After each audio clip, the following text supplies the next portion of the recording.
MKR's back, and we're starting things off with Radha and Prabha's Chicken 65 with mint yogurt sauce. Okay, first thing we're gonna do is get the chicken prepped. So I've already got some boneless, skinless chicken thighs. If there's any big globs of fat, I'm just gonna go ahead and slice all that off. And then what I want to end up with is pieces of chicken that are about 4 centimeters thick. Something like that and like that. I'm just gonna go through, clean them all up. Once I've done that, we'll come back. Once you got all your chicken cut up into a bowl, we're gonna add the marinade, which is some yogurt.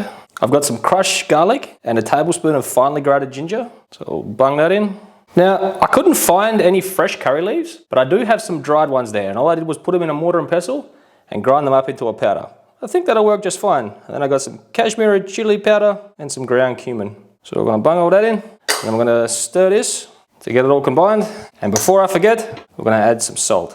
Now, the recipe calls for 1 teaspoon. In my opinion, that's not enough, so we're going for a half a tablespoon. We're gonna get all this mixed in, and then we're gonna get it covered up, and we're gonna sit it in the fridge. Now, you can sit this in the fridge overnight, but I'm not having that time because I'm gonna be eating this for my dinner. I'm gonna leave it in the fridge for as long as I can, marinating before I move on to the next step.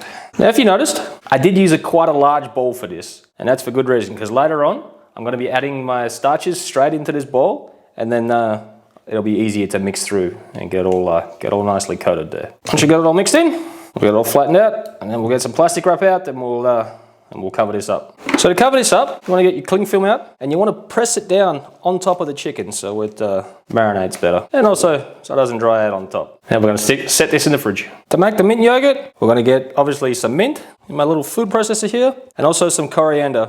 Now in the recipe, it specifies as just coriander leaves, but I'm going to bung the stems in as well. I think it should be just fine. We're going to be blitzing it up anyway. I'm also going to be adding this piece of a green chili. Now I removed the seeds because I'm pretty sure that the ladies who made this dish on MKR, heat tolerance is probably a lot better than mine. So I'm only going in with a little bit of chili. Also, a couple of tablespoons of water just to make things blend up a little easier. Lid goes on, I blend this nice and smooth. As always when blending, got to come in and give the old customary scrape down to the sides, making sure everything's getting nicely blended up. It just says a couple of tablespoons of water, but if things aren't blending up quite how you want it to, feel free just to add a little bit more, but mine's looking all right. So back on with the lid, and we'll blend it again. Now I'm going to give it one more scrape down, and we'll go ahead and we'll pulse that a few more times. Okay, that's looking pretty good to me. Let's get the rest of the ingredients for the mint yogurt. Now we're going to finish off this mint yogurt. If you can find some jaggery, go ahead and use jaggery, but I couldn't find any, so I'm just subbing in some brown sugar there. Also, we're going to put the juice of half a lemon. As always, all correct amounts and ingredients will be on the website, traditionalbutnot.com. And we'll get our mint and coriander, scrape that in there. So we'll just go ahead and get this all mixed in nicely.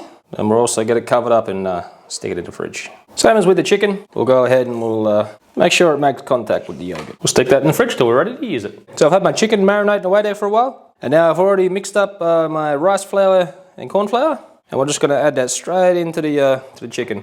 Then we're going to get this all mixed up. Also, we're going to, spill it all over ourselves because that's also what you have to do. It's a very interesting texture.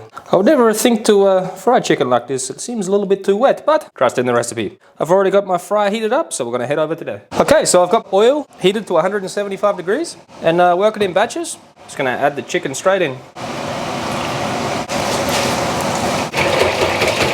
Once your chicken's got some good colour like that, you're going to remove it to a paper towel lined tray, and then you're going to go through and you're going to cook the rest of them. Okay, now we need to temper the spices. So I've already gone ahead and chopped up some garlic and some chilies. I de-seeded the chili though because, spice tolerance and all. So we'll pop them straight into the oil. That's just some peanut oil.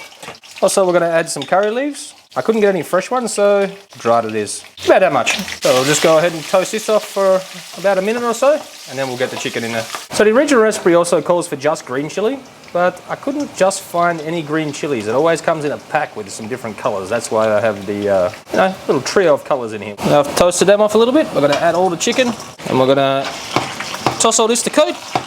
Once everything is nicely coated, should only take about 20 to 30 seconds. And then we'll get it out and we'll be ready to serve. I think this is meant to be spicy, so I'm going to make sure I get a piece of chili on there as well. I think I scared myself with this dish about it being too spicy. I should have went full seeds with the chilies. But it is unlike any other fried chicken I've ever had with these combinations of spices.